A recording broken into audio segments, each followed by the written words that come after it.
అవును ఎవరు? సురేంద్ర గారు, నేను బిగ్ టీవీ నుంచి కాల్ చేస్తున్నానండి. చెప్పండి. లైవ్లో మాట్లాడుతున్నారు మీరు. ఓకే సార్, చెప్పండి సార్. సురేంద్ర గారు, నిజానికి మీ చెల్లి మరణంలో మీరు ఎంత బాధలో ఉంటారో తెలుసు, వాళ్ళ కుటుంబ సభ్యులుగా, వాళ్ళ పెదనాన్న కుమారుడిగా. కానీ కొన్ని అనుమానాలు మీ వైపు వస్తూ ఉన్నాయి. ఎందుకు, అసలు ఏం జరిగింది? సార్ నేను ఆల్రెడీ వాళ్ళకి చెప్పాను సార్, మీకు ఆల్రెడీ ప్రెస్ మీట్ కూడా నేను ఇచ్చాను, నాకు తెలుస్తూనే. అక్కడ మా ప్రెస్ వాళ్ళు వచ్చినా నేను ఇచ్చాను సార్. నా మీద అనుమానాలు ఉన్నట్టయితే నేను ప్రతిదానికి మీకు సహకరిస్తాను. అవును, నా ఫోన్ కూడా అదే సార్, మీకు ఏ విధంగా నా మీద అనుమానం ఉందో ఆ అనుమానం చెప్తే నేను చెప్తాను సార్. ఓకేనా? అసలు ఏం జరిగిందండి? ఫస్ట్ కాలేజ్ ఎన్ని గంటలకు వెళ్ళింది తను ఇంటి దగ్గర నుంచి?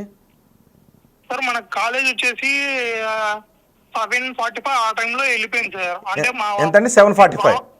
అవును సార్. ఆ టైంలో వయసు అంటే ఆ అమ్మాయి వాళ్ళు ప్రొద్దుటూరులో సార్, మా పిన్ని వాళ్ళు. ఓకే. అంటే ఆ అమ్మాయి స్టడీస్ కోసమే అక్కడ వెళ్ళున్నారు. సో వెళ్ళున్నారు. తర్వాత 7:45 అంటే రోజు డైలీ మా తమ్ముడు డ్రాప్ చేస్తాడు, ఇంటి దగ్గర ఉంటాడు. మా తమ్ముడు బీటెక్ అయిపోయింది. ఓకే, మీ తమ్ముడు అంటే ఆ అమ్మాయి వాళ్ళ అన్న? అన్న.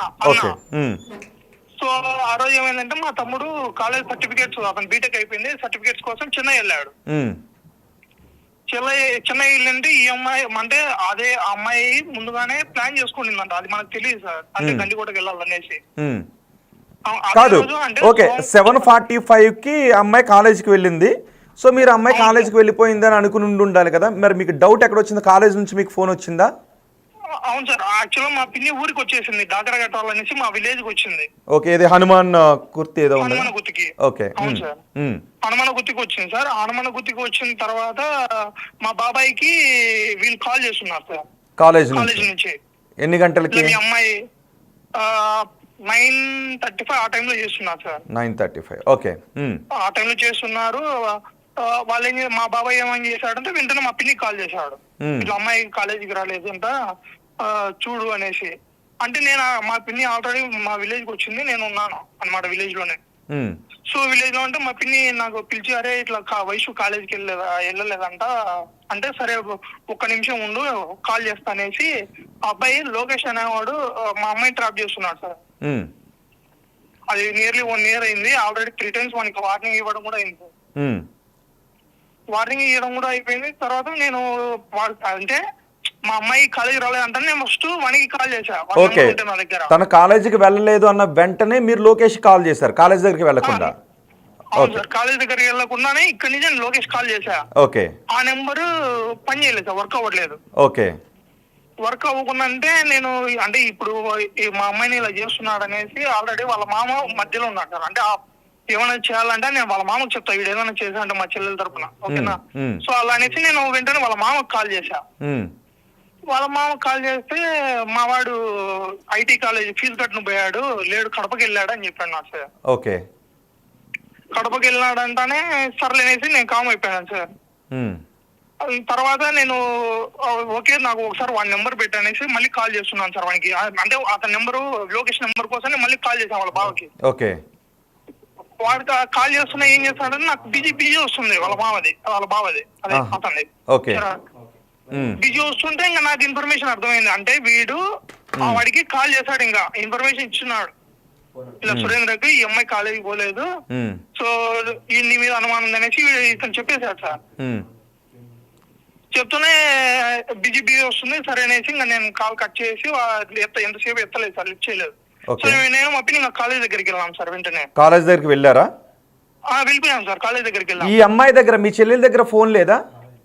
ఫోన్ లేదు సార్, ఇంటర్మీడియట్ కదా. ఓకే. ఓకే. సో కాలేజ్ దగ్గరికి వెళ్ళేసి వాళ్ళ సార్ ఉన్నారు సార్. వాళ్ళ సార్ వాళ్ళు ఉంటే అక్కడ నేను వెళ్ళేసరికి వాళ్ళ first year second Telugu students అందరినీ బయట పెట్టి వాళ్ళకి బుక్స్ డిస్ట్రిబ్యూట్ చేస్తున్నాడు. నేను మా పిన్ని వెళ్ళేసి నిలబడ్డాము. నిలబడితే వాళ్ళు ఏం రెస్పాండ్ ఇవ్వలేదు సార్. బుక్స్ డిస్ట్రిబ్యూట్ చేస్తుంటే నేను కోపం వచ్చి, ఏంటి మేము ఎందుకు వచ్చాము, మీరు ఏం చేస్తున్నారంటే, సార్ ఒక్క నిమిషం సార్ అనేది పిల్లలందరినీ పంపించేసి చెప్పండి సార్ అంటే, ఇలా మీరు వయసు మిస్ అయిన కాలేజీ రావాలని చేస్తున్నారు, పాటు ఉదయం వచ్చింది సార్ అంటే, లేదు మేడం రాలేదు, మేము పిల్లల్ని కనుక్కుంటే గండికోటకి వెళ్తా అని చెప్పిందంట అన్నాను. మీ కాలేజ్ దగ్గరికి వెళ్ళిన తర్వాత తెలిసింది వీళ్ళు గండికోటకి వెళ్తారంట అనే విషయం. గండికోట అని పిల్లోళ్ళకి చెప్పింది, అదే వాళ్ళ ఫ్రెండ్స్ చెప్పింది అనేసి మా ప్రిన్సిపల్ సార్ అయిపోయినాడు. ఓకే. వాళ్ళ ప్రిన్సిపల్ అక్కడ లోపల ఉంది అతను. చెప్పిన తర్వాత నేను మా అన్నకి కాల్ చేశాను సార్. వెంటనే మా అన్న అక్కడే వర్క్ చేస్తుంటాడు ప్రొద్దుటూరులోనే. ఓకే. సో మా అన్నని పిలిచాను. మా అన్న కాలేజ్ దగ్గరకు వచ్చాడు. కాలేజ్ దగ్గరకు వస్తూనే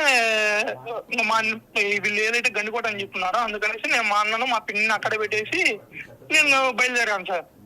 ఓకే, మీరు గండికోటకు బయలుదేరారు? గండికోటకు బయలుదేరాను సార్.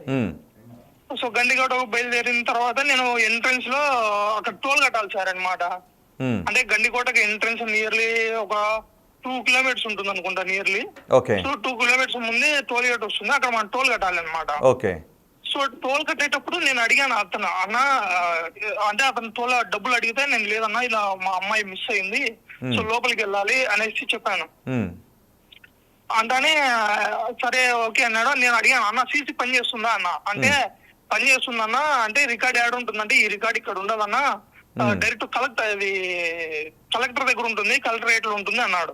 ఓకే. అనేసి నేను లోపలికి వెళ్ళాను సార్. నేను గండికోట లోపలికి వెళ్ళాను. ఎవరు, మీరు ఒక్కరే వెళ్ళారా, మీతో ఇంకెవరైనా వచ్చారా? ఎవ్వరు రాలేదు సార్, ఒక్కనే వెళ్ళాను సార్. నేను ఒక్కడే వెళ్ళాను.